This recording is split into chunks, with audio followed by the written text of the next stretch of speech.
ఇప్పుడు యోగా, మెడిటేషన్ అనే 2 పదాలను వింటున్నాం. ఇవి 2 ఒకటా వేరు వేరా అనే ఒక సందేహం అయితే ఉందమ్మా. ఏంటి 2 వేరు వేరా? లేతే ఇవి 2 ఒకదానికొకటి లింకప్ అయి ఉన్నాయా? ఒక అంతర్భాగమా? ఏంటి? మీరన్నది సత్యం. అంతర్భాగమా అన్నారు మీరు. యోగా అనే పదంలోనే ధ్యానం కూడా ఉంది. అంటే ధ్యానము అనేది యోగాలో 7th స్టెప్.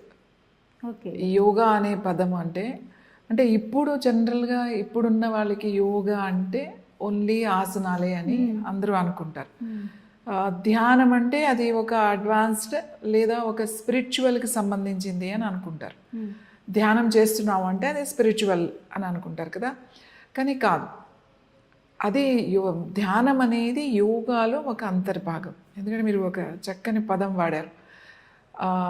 యోగా అంటే ఏంటి అని అంటే దీంట్లో 8 స్టెప్స్ ఉంటాయి. అంటే మన ముందు మనకి ఇంపార్టెంట్ ఏంటి అంటే మన శరీరం. ఈ శరీరమే ఇంపార్టెంట్.